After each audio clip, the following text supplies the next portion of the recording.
नमस्कार विद्यार्थियों, हमारे YouTube channel advance learning classes पर आपका हार्दिक स्वागत है। विद्यार्थियों, हमारी हिंदी व्याकरण के ऊपर 2 क्लास हो चुकी। आज हम तीसरी क्लास के ऊपर चर्चा करने की तरफ जा रहे हैं और जो तीसरी क्लास है वो भी वर्ण विचार के ऊपर ही चल रही है। और वर्ण विचार में हमने स्वर के बारे में सामान्य जानकारी ले ली थी और स्वरों का वर्गीकरण। अब उसके बाद में हम व्यंजन के बारे में पढ़ेंगे। तो व्यंजन के बारे में देखिए, स्लाइड में क्या लिखा हुआ है। व्यंजन, अगर इस व्यंजन शब्द का खंड करते हैं तो इसका खंड होता है विद्यार्थियों, इसका खंड होता है वी प्लस अंजन। क्या होता है विद्यार्थियों? वी प्लस अंजन होता है।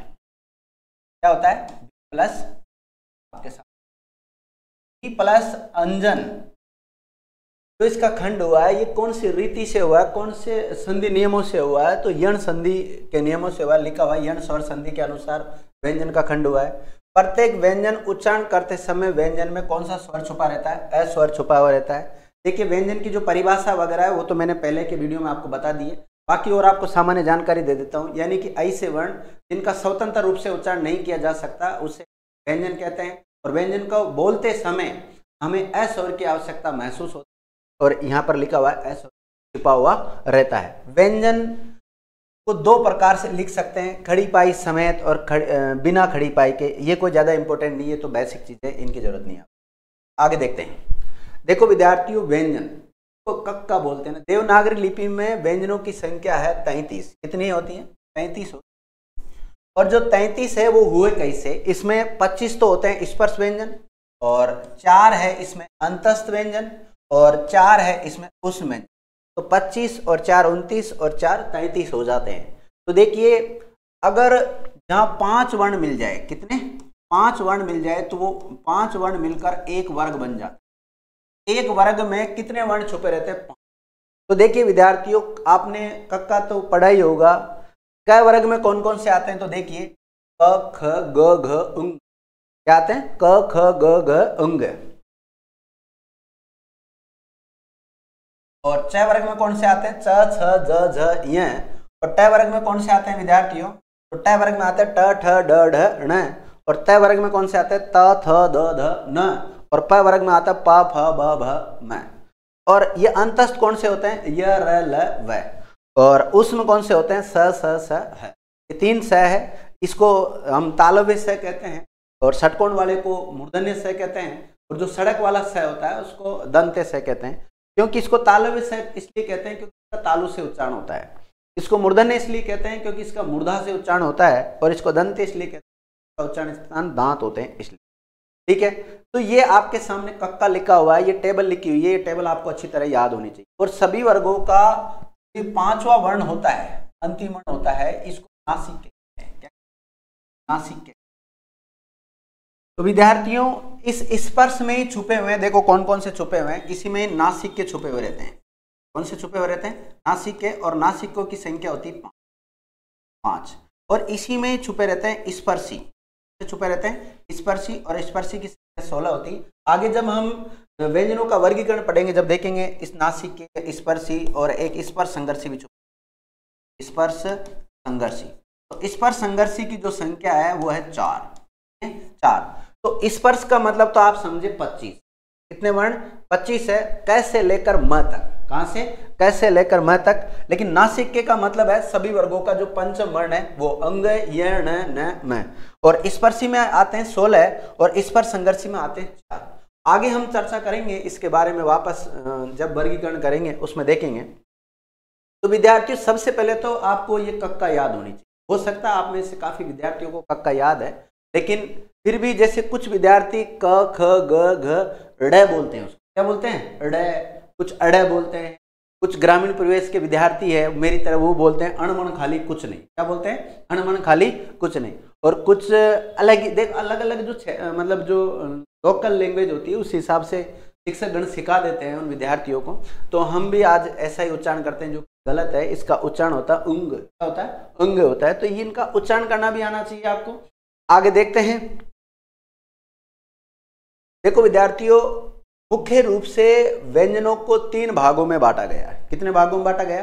3 भागों में बांटा गया है। एक तो स्पर्श व्यंजन जिनकी 25 होती है, अंतस्थ व्यंजन जिनकी संख्या 4 होती है और उस व्यंजन जिनकी संख्या 4 होती है। इस प्रकार ये 33 हो जाते हैं 33, क्योंकि देवनागरी लिपि में व्यंजनों की कमेंट करके बताइएगा। वे व्यंजन वर्ण जिनका उच्चारण कंठ, तालु, मुर्दा, दांत, ओष्ठ, श्लोक के स्पर्श से होता है उन्हें स्पर्श व्यंजन कहते हैं। स्पर्श व्यंजन का और नाम मिलता है वर्गीय व्यंजन। क्या नाम मिलता है? वर्गीय व्यंजन या स्पष्ट व्यंजन भी इनको कहते हैं। इनमें आते हैं क वर्ग के शुरू के 5 वर्ण आते हैं, क, ख, ग, घ, ङ। च वर्ग के 5 आते हैं, अभी मैंने बताया च, छ, ज, झ, ञ। और ट वर्ग के शुरू के 5 ट, ठ, ड, ढ, न। त वर्ग के 5 त, थ, द, ध, न। और प वर्ग के 5 प, फ, ब, भ, म।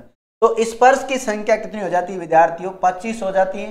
और 25 में से भी अगर हम आगे देखें तो इसमें भी 3 भागों में बढ़ जाता है। ये भी कौन कौन से? 5 तो हो जाते हैं नासिक के, और 4 हो जाते हैं स्पर्श संघर्षी, और 16 हो जाते हैं स्पर्शी। अभी बताया था इससे पिछले वाली स्लाइड में।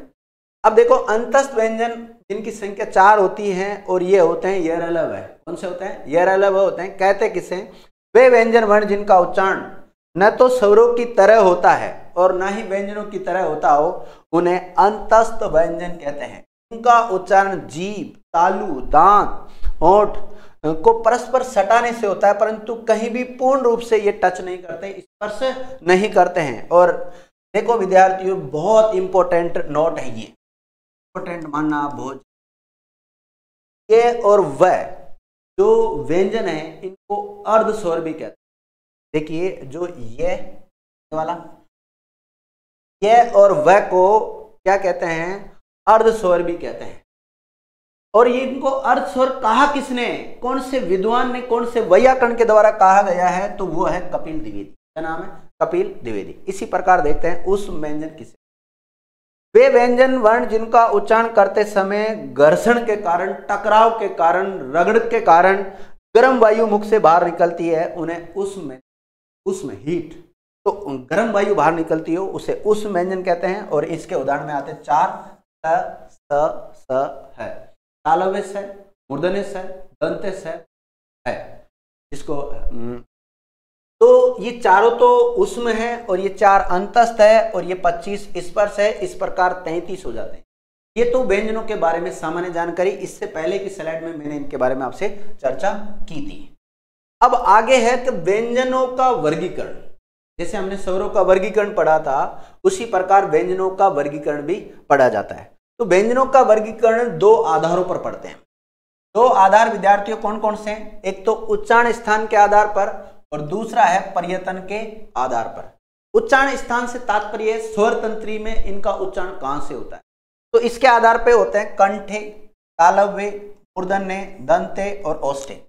कंठे किसको कहेंगे? जिनका उच्चारण कंठ से होता है उनको कंठे, जिनका तालु से होता है तालव्य, जिनका मुर्दा से होता है मूर्धन्य, और जिनका दांतों से उच्चारण होता है उसको दंते, और जिनका होठों से होता है उनको ओष्ठे कहते हैं।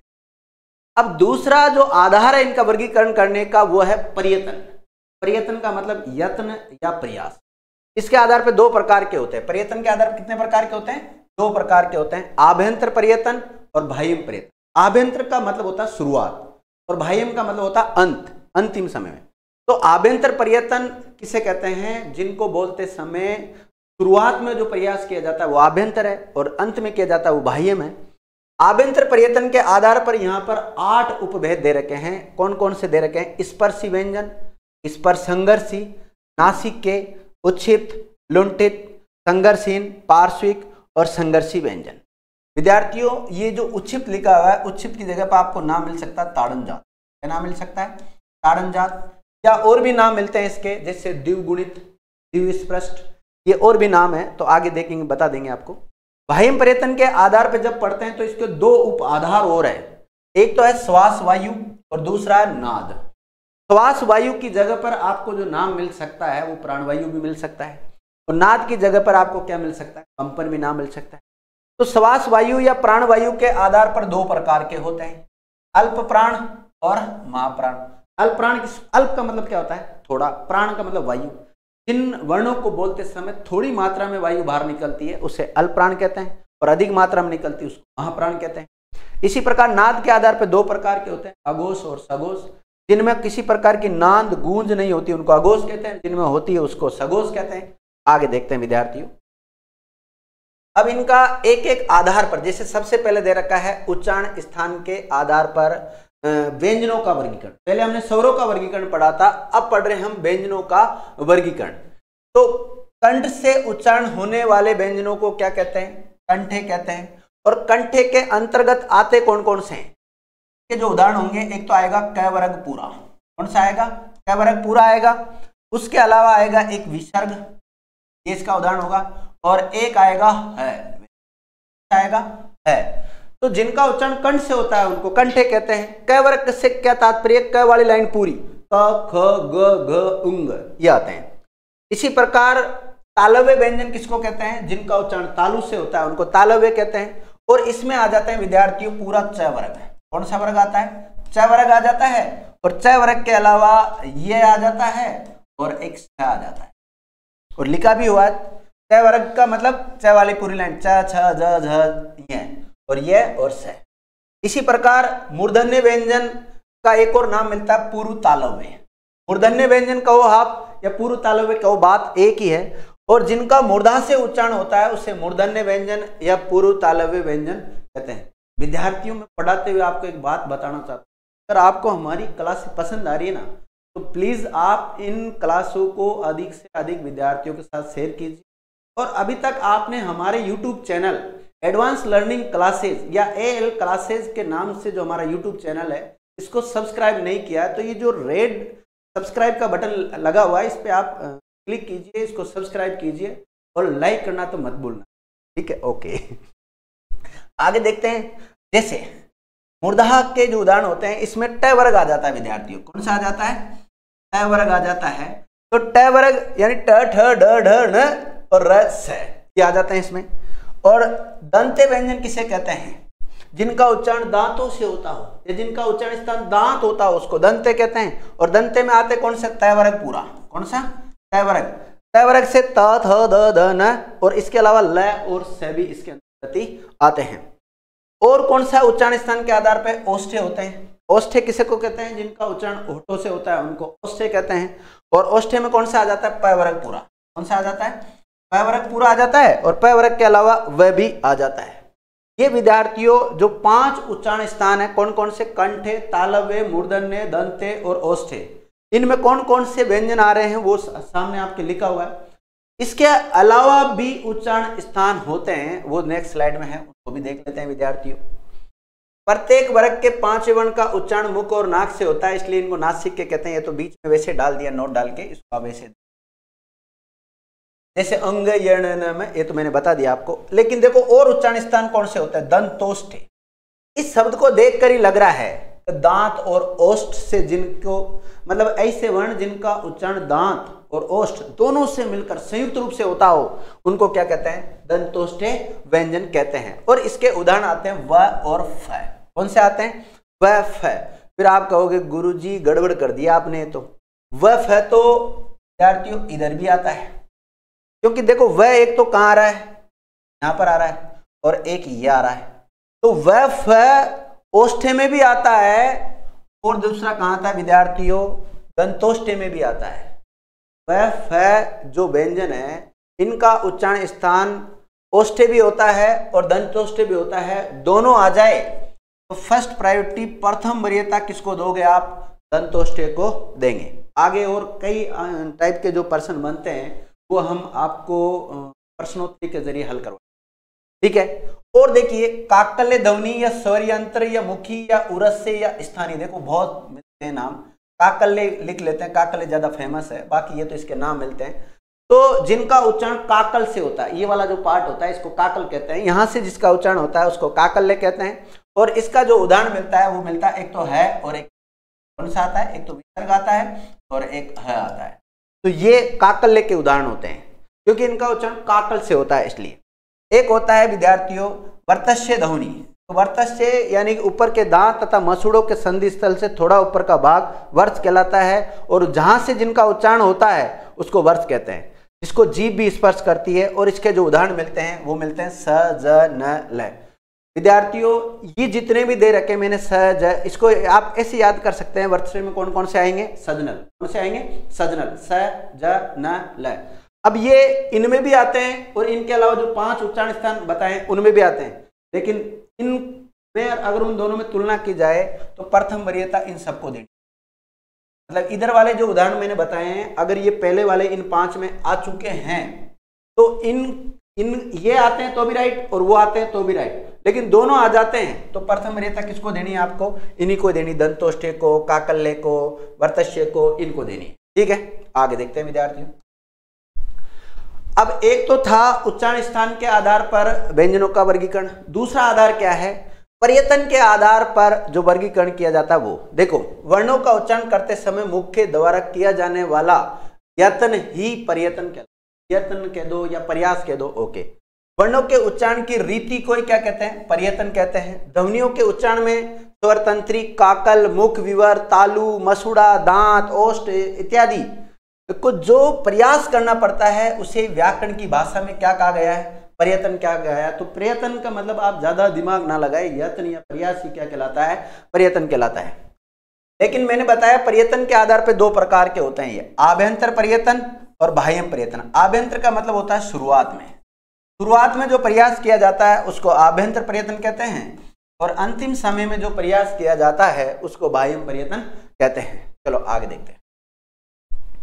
देखो विद्यार्थियों, आभ्यंतर पर्यतन के आधार पर जब हम वर्गीकरण को देखते हैं तो देखिएगा कि परिभाषा, वर्णों के उच्चारण के समय शुरू में जो प्रयास किया जाता है उसे आभ्यंतर पर्यतन कहते हैं। इसके आधार पर जो उपभेद होते हैं वो कौन कौन से होते हैं? स्पर्शी व्यंजन, यानी कि स्पर्शी व्यंजन कहते हैं किसको हैं? इनके उच्चारण में एक अंग दूसरे अंग को, यानी कि जो वाक अवयव होते हैं, क्या साथियों? वाक अवयव। वाक अवयव, वाक का मतलब होता है बोलना या बोलने वाला, और अवयव का मतलब होता है अंग। तो वाक अवयव यानी कि बोलने वाले जो अंग है वो एक दूसरे को अगर स्पर्श करते हैं तो उसे कहते हैं स्पर्शी व्यंजन। और इसके अंतर्गत आते कौन कौन से? क वर्ग के शुरू के 4 वर्ण, क वर्ग के शुरू के 4, ट वर्ग के शुरू के 4 और त वर्ग के शुरू के 4 और प वर्ग के शुरू के 4 वर्ण इसके अंतर्गत आते हैं। तो क वर्ग के शुरू के 4 वर्ण कौन से होते हैं? क, ख, ग, घ, यानी कि पंचम वर्ण नहीं आता, कुल मिला के उसको छोड़ दो। उसके अलावा च वर्ग को छोड़ दिए यहाँ पर, ट वर्ग के शुरू के 4, ट, ठ, ड, ढ, ओके। त वर्ग के शुरू के त, थ, द, ध और प वर्ग के शुरू के प, फ, ब, भ। तो आप इनको देख लेना। इसके प्रकार स्पर्श संघर्ष व्यंजन, देखो इनमें स्पर्श करने के साथ साथ टकराव होता हो, घर्षण होता हो, उन्हें स्पर्श संघर्षी कहते हैं। और इसमें विद्यार्थियों जो उदाहरण आते हैं वो च वर्ग के शुरू के 4 वर्ण आते हैं। और च वर्ग के शुरू के 4 वर्ण कौन से होते हैं? च, थ, ज, झ। ये नहीं आता, ध्यान रखना। नासिक के व्यंजन किसको कहते हैं? जिनको बोलते समय मुख और नाक से वायु बाहर निकलती है उसे नासिक के कहते हैं। ठीक है, और इसके उदाहरण होते हैं ये अंग, य, न, म, ये नासिक के कहलाते हैं। उच्छिप्त व्यंजन किसे कहते हैं? देखो उच्छिप्त का दूसरा नाम मिलेगा आपको, द्विस्पृष्ट नाम मिल सकता है, द्विगुणित मिल सकता है, द्विगुण मिल सकता है, ताड़नजात नाम आपको मिल सकता है। देखिए किसे कहते हैं। जब ताड़ने का मतलब जानते हैं आप, जैसे यूं ताड़ते हैं ना, कोई जानवर होता है उसको यूं ताड़ा जाता है, ठीक है। तो ताड़ने का मतलब होता है हमारी जीभ जैसे यूं सीधी जीभ है, पहले यूं उल्टेगी और फिर वायु को बाहर की ओर फेंकेगी। तो यहाँ क्या लिखा हुआ है? जीभ ऊपर उठकर झटके के साथ नीचे आती है, उसे क्या कहते हैं? उच्छिप्त व्यंजन कहते हैं।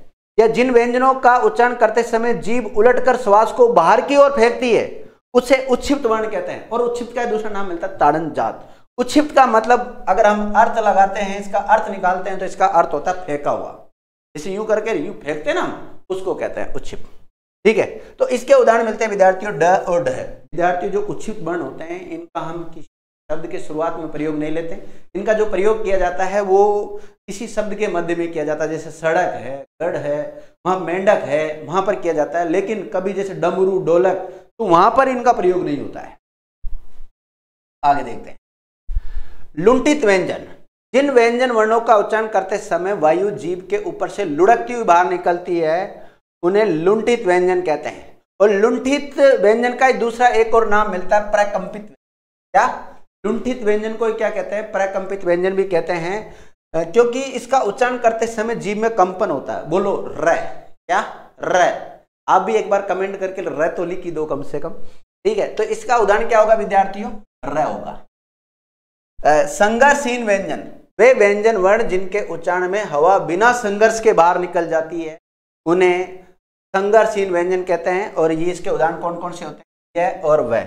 इन्हें अर्ध स्वर भी कहा जाता है। अभी मैंने बताया था आपको, कपिल द्विवेदी के द्वारा जो भैया कर्ण उन्होंने बताया कि ये दोनों जो व्यंजन हैं इनको अर्ध स्वर भी कहते हैं। ओके, पार्श्विक विद्यार्थी, जो पार्श्व शब्द है, जीभ के बारे में बताया था मैंने जब अभी डायग्राम बनाया था तब, कि जीभ के दोनों बगल का जो भाग है वो पार्श्व क्षेत्र कहते हैं। तो पार्श्व शब्द का शाब्दिक अर्थ क्या होता है? बगल या पास। वे व्यंजन वर्ण जिनका उच्चारण करते समय हवा यानी कि वायु जीभ के दोनों बगल से बाहर निकलती है उसे क्या बोलते हैं? पार्श्विक व्यंजन कहते हैं। इसका उदाहरण कौन सा आता है? ल। इसी ये जीभ है, इस जीभ के दोनों बगल से जो वायु बाहर निकल रही है उसे क्या बोलते हैं? पार्श्विक व्यंजन कहते हैं। इसका उदाहरण याद रखना, ल। संघर्ष, इनके उदाहरण कौन से आते हैं? ये वह। लुंठित का कौन सा आता है? र। आगे देखते हैं, संघर्षी व्यंजन। शब्द से पता लग रहा है इन व्यंजनों का उच्चारण में दो अंग एक दूसरे से इतने निकट आ जाते हैं कि बीच से निकलने वाली हवा में संघर्ष करना पड़ता है, उसमें रगड़न होती है, इसलिए उनको क्या कहते हैं? संघर्षी व्यंजन कहते हैं। यानी कि वे व्यंजन वर्ण जिनका उच्चारण में हवा को बाहर निकलने के लिए संघर्ष करना पड़ता हो उसे संघर्षी व्यंजन कहते हैं। और इसके उदाहरण मिलते हैं सारे उस में। कौन से? उस व्यंजन इसके उदाहरण होते हैं। उस व्यंजन में आते कौन कौन से? स है। वे व्यंजन वर्ण जिनके उच्चारण में हवा को बाहर निकलने के लिए संघर्ष करना पड़ता हो, निकले नहीं है, निकलने हैं, निकलने के लिए संघर्ष करना पड़ता हो। इनके अतिरिक्त फारसी में प्रयुक्त होने वाली ध्वनियों में हिंदी में व्यक्त करने वाले भी इसी में आते हैं, जैसे क, ख, ग, ज, फ, ये सारे इसमें आते हैं। आगे देखते हैं, बाह्यम पर्यटन के आधार पर जो वर्गीकरण, ये तो था। देखो, पर्यटन के आधार पर दो प्रकार के होते हैं, आभ्यंतर पर्यटन और बाह्यम पर्यटन। आभ्यंतर पर्यटन के बारे में हमने चर्चा कर ली, अब बाह्यम पर्यटन के बारे में देखेंगे। बाह्यम पर्यटन के आधार पर वर्गीकरण, इसकी बाह्यम पर्यटन की परिभाषा देखते हैं। वर्णों के उच्चारण करते समय अंतिम समय में जो प्रयास किया जाता है उसको बाह्यम पर्यटन कहते हैं। इसके आधार पर दो उपाधार है, एक तो श्वास वायु के आधार पर पढ़ते हैं और एक नाद के आधार पर पढ़ते हैं। तो सबसे पहले जो श्वास वायु है उसकी जगह पर आपको नाम मिल सकता है प्राण वायु या प्राणत्व नाम मिल सकता है। तो इसमें उच्चारण में लगने वाली श्वास वायु के आधार पर ये दो प्रकार के होते हैं। कौन कौन से होते हैं? एक तो अल्पप्राण होता है और एक महाप्राण होता है। जिनको बोलने में थोड़ी वायु बाहर निकलती हो उसको अल्पप्राण, और जिनको बोलने में अधिक वायु बाहर निकलती हो उसको महाप्राण कहते हैं। और अल्पप्राण के उदाहरण में कौन से आते हैं? सभी वर्गों का पहला, तीसरा और पांचवा वर्ण आता है।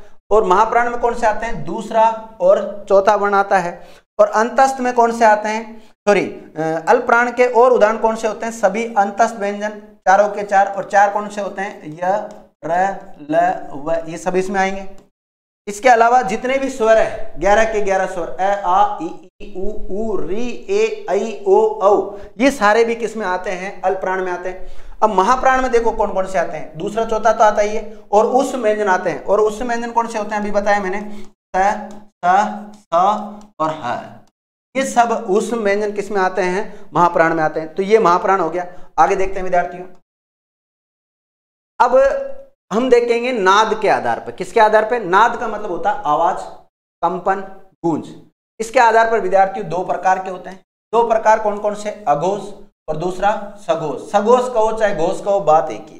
देखो विद्यार्थियों, जिन वर्णों को बोलते समय अगर गूंज नहीं होती, कंपन नहीं होती स्वर तंत्री में, उनको तो कहते हैं अघोष, और जिनमें होती है उनको क्या कहते हैं? सघोष कहते हैं। ठीक है। और इसके उदाहरण कौन से आते हैं? सभी वर्गों का पहला और दूसरा वर्ण। सभी वर्गों का पहला वर्ण कौन सा होता है? क, च, ट, त, प। सभी वर्गों का दूसरा कौन सा होता है? ख, छ, ठ, थ, फ। इसी प्रकार जो तीसरा, चौथा, पांचवा है वो किसमें चल जाता है? सघोष में चला जाता है। और उस व्यंजन में, इसके उस व्यंजन के तीनों से, किसमें? तीनों से जो है, तालव्य से, मूर्धन्य से, दंत्य से, तीनों से आते हैं अघोष में, और बाकी जो है आता है वो जाता है सघोष में।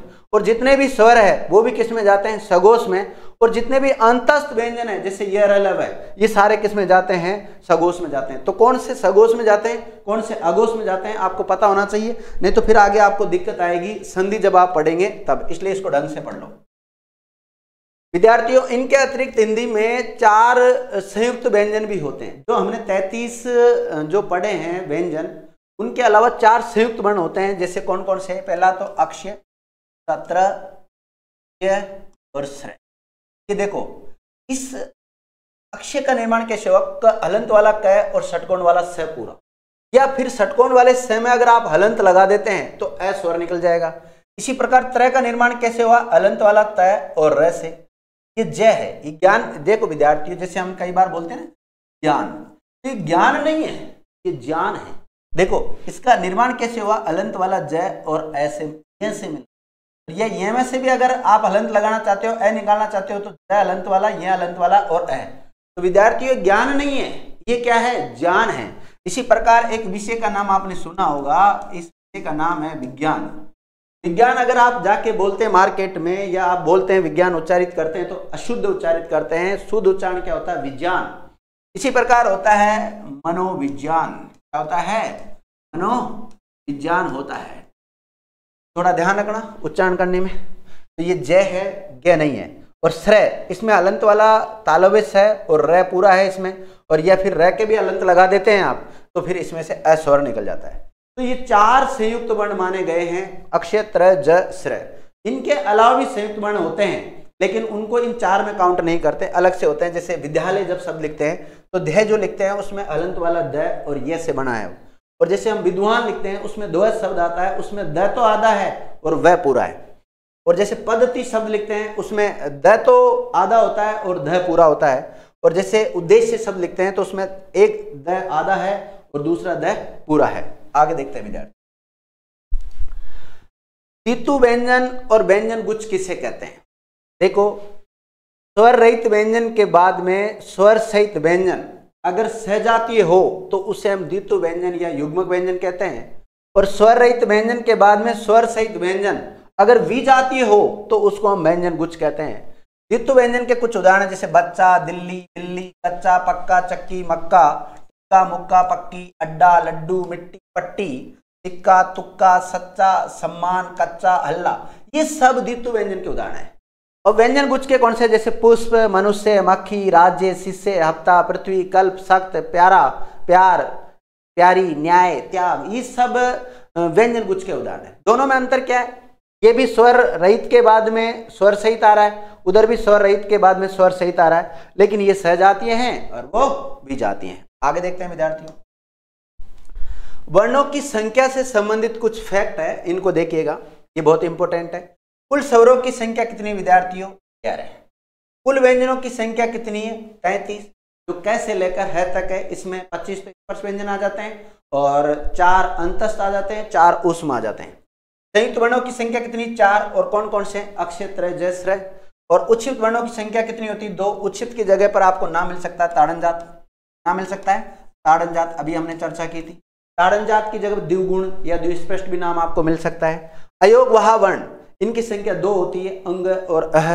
और देवनागरी हिंदी वर्णमाला में कुल वर्णों की संख्या कितनी होती है? 52। तो ये कुछ आंकड़े हैं, वो आपको याद होने चाहिए, सीधे सीधे कई बार आंकड़े भी पूछ लिए जाते हैं। वर्णों की संख्या, ये वापिस आ गया साथियों। देखो 5 आगत व्यंजन ध्वनियां भी है हिंदी में, जो अरबी फारसी भाषा से ली गई है। कौन कौन सी? क, ख, ग, ज, फ। और इनको अलजिह्व भी कहते हैं। क्या कहते हैं? अलजिह्व भी कहते हैं। हिंदी वर्णमाला में वर्णों की संख्या के संबंध में विद्वानों में बहुत ज्यादा मतभेद है, एक मत नहीं है, इस बात का थोड़ा ध्यान रखना है। इसलिए कुछ विद्वान कौन से आंकड़े बता देता है, दूसरे विद्वान अलग अलग आंकड़े बता देते हैं। लेकिन हम कोशिश कर रहे हैं विद्यार्थियों आपके सम्मुख जो ऑथेंटिक आंकड़े हैं उनको प्रस्तुत करने की। कुछ विद्वान व्यंजन ध्वनियों की संख्या 41 मान, और वो 41 कैसे हुआ उनके अनुसार? 25 स्पर्श, ऊष्म कितने मानते? 4, अंतस्थ कितने मानते? 4, 4 संयुक्त को भी काउंट कर लेते हैं और 2 अयोग वाह को भी काउंट कर लेते हैं, 2 उच्छिष्ट को भी काउंट कर लेते हैं, इस प्रकार से मानते। ठीक है। सरकारी स्तर पर प्रचलित देवनागरी में ड और ढ और श्र ध्वनियां नहीं होती है, तो कुल ध्वनियों की संख्या ये कितने मान लेते हैं? 49, जिसमें 11 स्वर है और 38 व्यंजनों को मानते हैं विद्यार्थियों। आगे देखते हैं विद्यार्थियों, हिंदी शब्दकोश में शब्द क्रम को ढूंढना। वैसे ये अलग टॉपिक होता है, लेकिन जब हम वर्ण विचार पढ़ रहे हैं तो इसी के साथ इसके बारे में चर्चा कर लेते हैं। तो हिंदी शब्दकोश में सबसे पहले तो अगर स्वर और व्यंजन में से बात करें तो स्वर को ढूंढा जाता है, बाद में व्यंजन को ढूंढा जाता है। तो सब देखो, शब्दों के प्रथम वर्ण का क्रम निम्नानुसार होता है। स्वरों का स्थान निर्धारण क्रम क्या होता है? सबसे पहले अ आता है, आ, फिर उसके बाद में आ, फिर छोटा ई, फिर बड़ा ई, उ बड़ा उ, री, ए, ऐ, ओ, औ। तब आप छोटा ई बड़ा उ नहीं बोल के ई, उ ऐसे भी बोल सकते हैं। ठीक है, अब सबसे पहले क्या होता है, जैसे समान स्वर आ जाते हैं तो उसमें सबसे पहले अनुस्वार वाला आता है, फिर अनुनासिक वाला आता है, फिर विसर्ग वाला आता है, फिर अ आता है। ठीक है, इसी प्रकार जो व्यंजनों का क्रम है, व्यंजनों का क्रम ये रहेगा, क, फिर अक्ष आता है, फिर ख, ग, घ, उंग, च, छ, ज, और फिर ये जो जे आ जाता है, ज्ञानी जे वाला जिसको आप बोलते हैं, ट, ठ, ड, ढ, ण। त के बाद में यहाँ पर त्र आ जाता है, प, फ, ब, भ, म, य, र, ल, व। एक विद्यार्थी यहाँ पर ये लिखना रह गया था, और ढ, ये क्रम के अनुसार यहाँ पे आएंगे, है ना। और य, र, ल, व, इसमें भी कुछ चेंज हो रहा है, जैसे मैंने लिखा है आपको य, र, ल, व, लेकिन क्रम के अनुसार क्या होता है, य, व, र, ल। स के बाद में क्या आता है, क्रम के अनुसार स्र आता है। नोट, अगर समान व्यंजन आ जाते हैं तो पहले अनुस्वार वाला आता है, फिर अनुनासिक वाला आता है, फिर विसर्ग वाला आता है, फिर स्वर सहित व्यंजन आता है, और फिर स्वर रहित व्यंजन आता है। फिर नेक्स्ट देखते हैं विद्यार्थी, हिंदी जो शब्द है वो अरबी भाषा का शब्द है, इसमें हमने कल चर्चा कर ली थी। जैसे एक शब्द है विद्यार्थियों क्रम, इसको जब हम तोड़ते हैं तो इसमें आधा क और र पूरा है, इसमें इसका मतलब क्या है, इस प्रकार से आधा क, र और प्रकार से। लेकिन इसको जब हम तोड़ेंगे ना तो इसमें क पूरा है और र आधा है, तो आधा जो र होता है वो आगे वाले वर्ण के ऊपर चला जाता है। ये देखिए विद्यार्थी, जो ताड़न जात वर्ण होते हैं, उचित वर्ण होते हैं, ये दोनों वर्ण ड और ढ के विकास से करके इनको बनाया गया है, इनका विकसित रूप माना गया है। ड ढ का प्रयोग शुरू में नहीं होता, जैसे इनका बीच में ही प्रयोग होता है, सड़क, ढोलक, ये सारी बातें मैंने लिखा दी थी, आप इसको PDF में देख लीजिए। तो विद्यार्थियों थैंक यू, आपने हमारा ये वीडियो इतनी देर देखा उसके लिए बहुत बहुत धन्यवाद। Thanks for watching, please